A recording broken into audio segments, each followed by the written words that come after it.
Hello students, electrostatic का पहला video lecture है ये। फर्स्ट यूनिट है क्लास 12 की। तो इलेक्ट्रोस्टैटिक डिस्कस करेंगे हम इस वीडियो में। तो इलेक्ट्रोस्टैटिक्स क्या होती है इसके बारे में थोड़ा सा हम जान लेते हैं। इलेक्ट्रोस्टैटिक्स को अगर हम डिवाइड करें दो पार्ट में, तो इलेक्ट्रो का मीन्स होता है इलेक्ट्रॉन, और इलेक्ट्रॉन एक चार्ज पार्टिकल है। इलेक्ट्रॉन एक चार्ज पार्टिकल है। और स्टैटिक का मतलब क्या होता है? Rest. What is the meaning of static? Static का मतलब होता है रेस्ट। और इलेक्ट्रॉन को हम चार्ज से रिलेट कर सकते हैं। तो हम क्या बोलेंगे? It is the branch of science in which we study about the charge at rest position. यानी इसमें हम चार्ज को स्टडी करेंगे रेस्ट पोजिशन पे। थोड़ा सा मैं आपको और ब्रीफ कर देता हूं। लाइक ये कोई चार्ज प्लेस्ड है, अभी चार्ज रेस्ट पोजीशन पे है, तो ये चार्ज अपने चारों तरफ क्या जनरेट करेगा? ये इलेक्ट्रिक चार्ज है, तो ये इलेक्ट्रिक फील्ड को भी जनरेट करेगा। तो बेसिकली इस चैप्टर में हम न केवल चार्ज के बारे में पढ़ेंगे, बल्कि चार्ज इलेक्ट्रिक फील्ड को जनरेट करेगा, उसके एप्लीकेशंस को पढ़ेंगे कि इलेक्ट्रिक फील्ड क्या है, उसके एप्लीकेशन क्या है। सबसे पहले हम डिफाइन करते हैं आपको इलेक्ट्रिक चार्ज। इलेक्ट्रिक चार्ज क्या है इसको समझते हैं। तो इलेक्ट्रिक चार्ज हमारा टॉपिक है इलेक्ट्रिक चार्ज। इलेक्ट्रिक चार्ज की डेफिनेशन आपने क्लास 10th में पढ़ी होगी, लेकिन मैं आपको इसको एक एक्टिविटी से बताऊंगा। देखिए यहाँ पे आई हैव टेकन 5 बॉल्स। मैंने 5 बॉल ले ली हैं। 1 2 3 4 5। I have taken 5 balls. और जो फर्स्ट बॉल है ये सेकेंड बॉल को अट्रैक्ट कर रही है। अब अट्रैक्शन फोर्स कब लगता है? Unlike charge attract each other.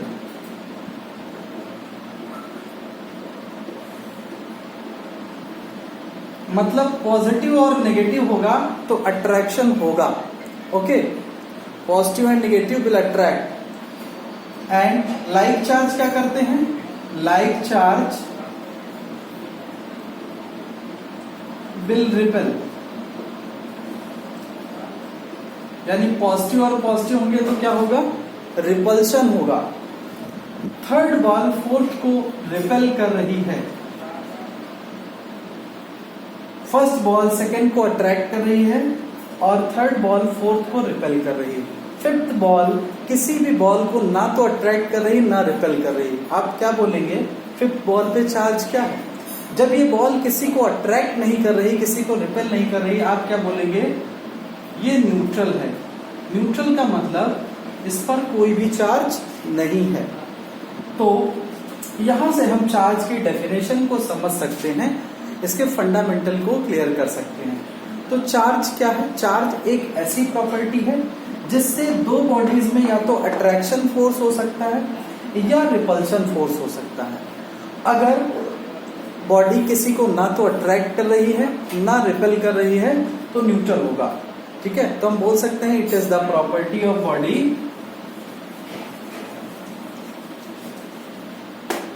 हम बोल सकते हैं it is the property by which a body is attracted or repelled by another body। या तो अट्रैक्शन फोर्स होगा या रिपल्शन फोर्स होगा। ये डेफिनेशन है। अब इसको थोड़ा सा हम और समझते हैं। चार्ज का फॉर्मूला आपने पढ़ा होगा क्लास 10 में, Q is equal to I2। अगर हम किसी कंडक्टर की बात करें, किसी कंडक्टर में I करंट फ्लो कर रही है T टाइम के लिए, तो उसका चार्ज क्या होगा? Product of current into time is equal to charge. ये डेफिनेशन हमने पढ़ी है, ये डेफिनेशन जो है पूरी तरीके से फॉर्मूले पे है। अगर हम यहाँ पर टाइम 1 सेकेंड कर दें तो चार्ज क्या हो जाएगा, चार्ज करंट के इक्वल हो जाएगा। इसका मतलब क्या है, current flown in 1 second, current flown in 1 second is equal to charge, current flown in 1 second is equal to charge. नहीं, 1 सेकेंड में जितनी भी करंट फ्लो होगी उसको हम क्या बोलते हैं, चार्ज बोलते हैं। एसआई यूनिट क्या है चार्ज की, व्हाट इज एसआई यूनिट, ये है कूलम। एसआई यूनिट क्या है चार्ज की, coulomb, this is the SI unit. Okay, तो ये इलेक्ट्रिक चार्ज की डेफिनेशन हो गई और ये फॉर्मूला है। लेकिन मैं आपको एक बात बोलूंगा कि देखिए फिजिक्स में आपका कंसेप्ट क्लियर होना बच्चा बहुत जरूरी है। तो आपका कंसेप्ट क्लियर होना चाहिए, चार्ज का एप्लीकेशन क्या है, ठीक है। ये फॉर्मूला याद होगा आपका, न्यूमेरिकल लग जाएगा, पर कंसेप्ट क्लियर होना बहुत इंपॉर्टेंट है।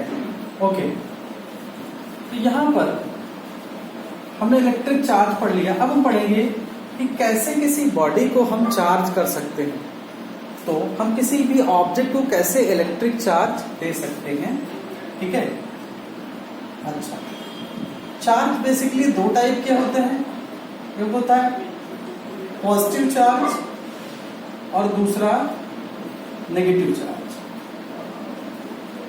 अब देखिए पॉजिटिव और नेगेटिव को आप कैसे समझ सकते हैं। बेसिकली अगर आप यहां पर मैं एक एग्जांपल दूंगा, सोडियम, सोडियम के आउटर मोस्ट सेल में कितने इलेक्ट्रॉन होते हैं, 1 इलेक्ट्रॉन होता है। अगर ये 1 इलेक्ट्रॉन लूज कर देगा तो यहां पर पॉजिटिव चार्ज आएगा। इसका मतलब जहां इलेक्ट्रॉन लूज होंगे, ठीक है, वहां पर पॉजिटिव चार्ज बनेगा और जहां पर इलेक्ट्रॉन एक्सेस में होंगे वहां पर इटसेल्फ नेगेटिव चार्ज बनेगा, ठीक है। अब किसी भी ऑब्जेक्ट को हम कैसे इलेक्ट्रिक चार्ज दे सकते हैं, यानी किसी भी ऑब्जेक्ट को हम कैसे इलेक्ट्रीफाइड कर सकते हैं, उसके 3 मेथड हैं।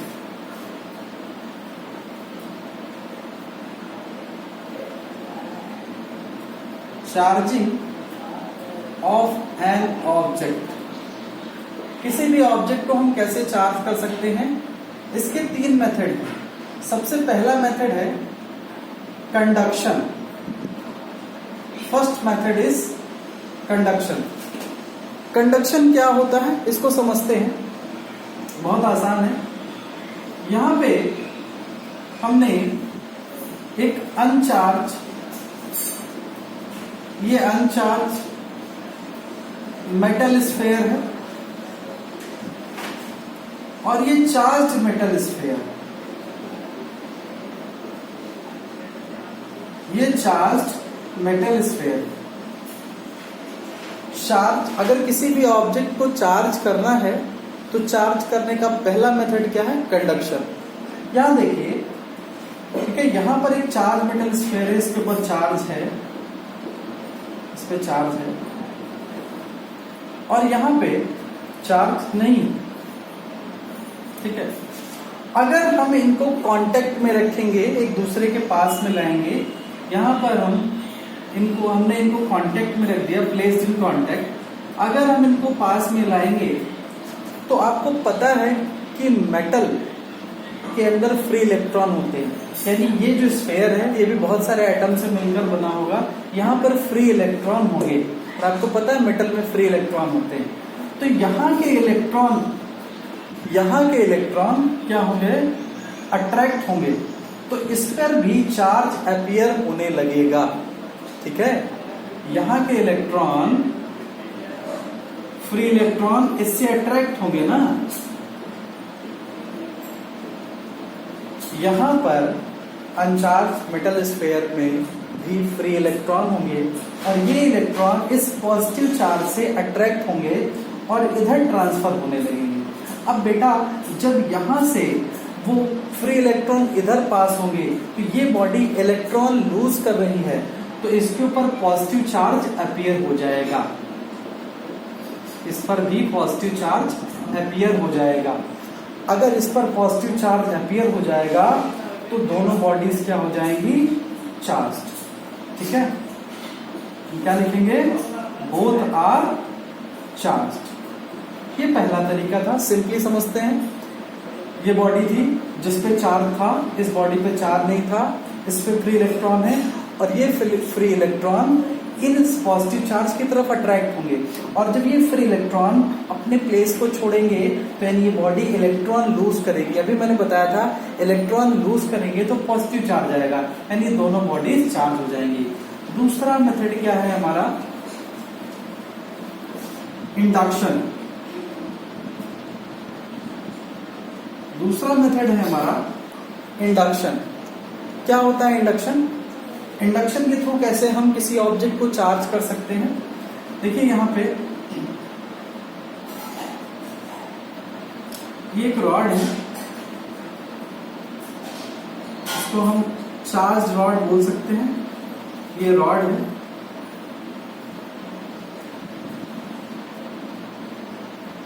और इसके पास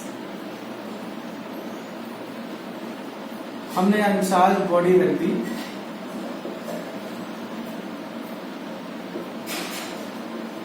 अब इस अनचार्ज बॉडी के अंदर जो भी फ्री इलेक्ट्रॉन होंगे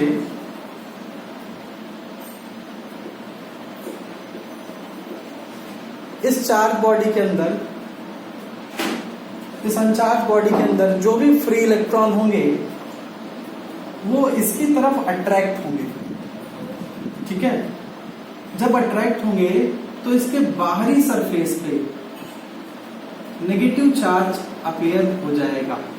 इस चीज को समझिएगा ध्यान से कि जब यहां पर फ्री इलेक्ट्रॉन इसकी तरफ अट्रैक्ट होंगे तो इसके बाहरी सरफेस पे यानी इलेक्ट्रॉन यहां के इकट्ठा हो जाएंगे। अब जहां से वो इलेक्ट्रॉन लूज करेंगे मतलब वो अपने प्लेस को छोड़ेंगे, वहां पर क्या होगा? पॉजिटिव चार्ज होगा। तो अगर पॉजिटिव चार्ज होगा तो जाहिर सी बात है वो उनमें रिपल्शन होगा, तो वो कहाँ इकट्ठा होंगे? इस बॉडी से थोड़ा दूर। ध्यान से सुनिएगा, फिर से मैं एक्सप्लेन कर रहा हूं। ये चार्ज बॉडी है जिस पर पॉजिटिव चार्ज है, ये अनचार्ज मेटल बॉडी है। इसके अंदर जो भी फ्री इलेक्ट्रॉन होंगे इस चार्ज बॉडी की तरफ अट्रैक्ट होंगे, तो जो इलेक्ट्रॉन है इसकी तरफ आएंगे, तो यानी कुछ इलेक्ट्रॉन यहाँ इसके सरफेस पे इकट्ठा हो जाएंगे, और जो इलेक्ट्रॉन अपने प्लेस को छोड़ेंगे, बैकएंड करेंगे, उन पर पॉजिटिव चार्ज आ जाएगा। तो बेटा पॉजिटिव में रिपल्सन होगा। अब पॉजिटिव तो इसके सरफेस के आसपास आ नहीं सकते, तो पॉजिटिव से कहां हो जाएंगे? दूर। ठीक है, अब इस चीज को समझिए। अगर हम इस वाली बॉडी की अर्थिंग कर दें तो आपको पता है अर्थिंग में जो एक्सेस चार्ज होता है वो कहां चला जाता है? अर्थ पे। अर्थिंग में एक्सेस चार्ज, तो ये पॉजिटिव चार्ज कहां जाएगा? अर्थ पे। तो केवल और केवल नेगेटिव चार्ज यहां पर अपीयर हो जाएगा। इस तरीके से इंडक्शन के थ्रू चार्ज ट्रांसफर किया जा सकता है। ओके, तीसरा जो मेथड है हमारा दैट इज फ्रिक्शन। बहुत आसान है। फ्रिक्शन को आप फील भी कर सकते हैं। आपने बहुत 1-2 महीने 1.5 महीने से अगर अपने बाल न धोए हों, उसमें कंघा लगाएं तो वो कंघा फंसता है। ठीक है, फंसेगा तो क्या होगा? जाहिर सी बात है रबिंग होगी सरफेस पे, तो फ्रिक्शन की वजह से कुछ इलेक्ट्रॉन ट्रांसफर होंगे। लाइक यहाँ एक एग्जांपल के थ्रू आप समझ सकते हैं। ये कोई ग्लास रॉड है, ठीक है,